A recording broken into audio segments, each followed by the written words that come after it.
Hindi pwedeng magsimula sa gear 2, gear 3, gear 4, gear 5. Unang-una kung mga kotse lang naman. So lagay natin ng first gear, leftmost, up. Tapos i-disengage natin ang ating handbrake. Yan, ibaba natin to. Okay, another video naman tayo ngayon mga kaibigan. Dahil mayroon pong nagtanong sa atin sa comment section sa ating YouTube channel. So gagawa natin ng video syempre. Dahil isa sa mga subscriber natin at followers. So gagawin natin ng kasagutan yan. Anyway, so ito po yung tinatanong ni ma'am, no.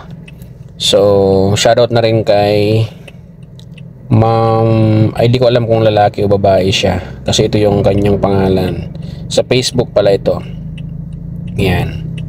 Red Ragnarson. Yan, sabi niya, "Sir, yung sa manual, yung paano ma-drive mula umpisa at yung sabi nilang biting point, yan, ba yun? Yan, TY sir, yan.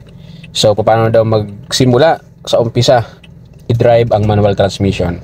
Again, ang video po na to ay para sa mga new drivers, sa mga beginners, sa mga nag-uumpisa pa lamang mag-aral mag-drive at start po tayo sa basic. Okay, so assuming nandito na po tayo sa loob ng kotse natin, manual transmission, BIOS po ito. So unang-unang gagawin, kahit naman sa automatic pareho lang. Adjust upuan, kung saan ka magiging komportable, dapat naabot mo yung mga pedal ng mga paa mo dyan, yung clutch, yung brake, at yung accelerator, dapat abot yan ng mga paa po na komportable ka sa pagkakaupo. Ayan, so yun yung mga gagawin dyan. And then syempre, huwag mong kalimutan magsuot ng seat belt. Yan, for ano yan, for the safety. And then syempre, mga side mirror dapat properly adjusted yan. And then syempre, yung ating rear view, yan, properly adjusted. So ngayon, ito yung gagawin pasimula before moving, bago mo pagalawin ng maayos, ng smooth ang isang manual transmission. So una, press mo yung clutch pedal dyan all the way hanggang sa flooring, sagad. Yan, isagad mo siya. So tandaan, sa clutch pedal, kaliwang paa lang ang ginagamit. At syempre, press mo yung brake muna. Yan, brake at clutch. Yan, dalawang paa, no? Ito yung sa brake, ito yung sa clutch pedal. And then, ito naman yung sa brake. Yan, fully press, dalawa. Ayan, so sana nakikita, medyo kasi madilim. Yan. So anyway, yan, so clutch, brake, naka fully press sila muna from the stop. Then ilagay natin ng first gear. Ayan, laging tatandaan, first gear ang starting gear. Hindi pwedeng magsimula sa gear 2, gear 3, gear 4, gear 5. Unang-una kung mga kotse lang naman. So lagay natin ng first gear, leftmost, up. Tapos i-disengage natin ang ating handbrake. Yan, ibaba natin to. So wag po munang aalisin yung paa sa pedal, sa brake at clutch. So i-disengage natin tong ating handbrake. Ayan, naka-disengage na, nakababa na siya. So ngayon mga kaibigan, observe nyo po kasi flat po yung ating kalsada. Nandito po tayo sa patag.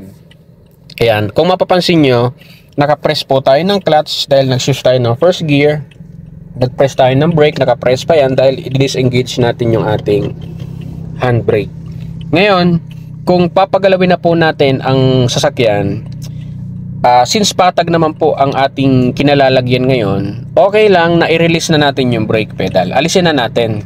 Okay? So, sundan nyo po yung video, especially doon sa mga new drivers at mga beginners.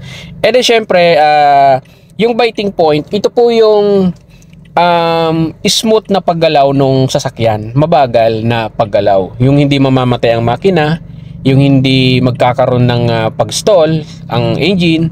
So yun po yung biting point. Ngayon, para magawa natin yung biting point, itong clutch natin, yung paa natin sa clutch pedal, gradual natin siyang itataas ng dahan-dahan. Okay? Huwag po nating bibilisan.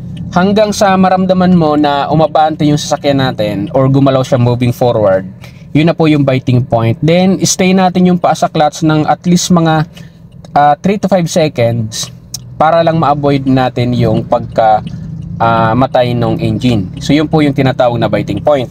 Alright, so ready? So ito na po, naka first gear tayo. So flat naman ang ating kinalalagyan ngayon. Bibitawan ko po yung aking brake pedal. Ayan, bitawan ko na po siya. Okay, nakabitaw na po siya, no? Nakabitaw na po ako niyan. At kung mapapansin nyo po, dahan-dahan ko itong iaangat yung aking paa sa clutch pedal para umabante lang tayo. Ayan, so dahan-dahan ko siyang inaangat. Hindi lang po makita sa video, ano, pero sundan nyo na lang po. Dahan-dahan ko po siyang iaangat.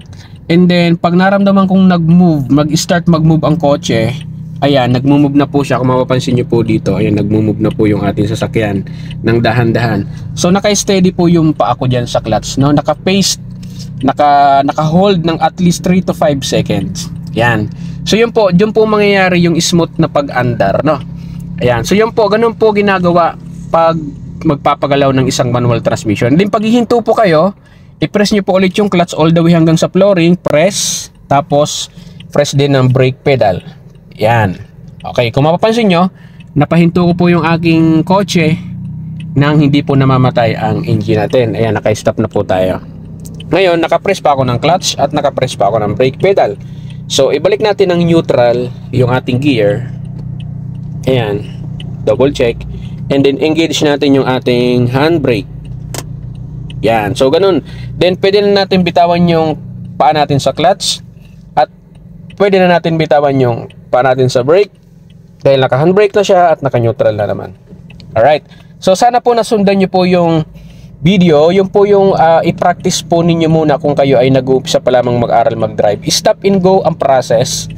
So from the start, katulad nito, nakahinto tayo. Kung gusto nating ulitin yung katulad kanina kung paano ko pinagalaw yung sasakyan, ganun lang din po ang gawin nyo.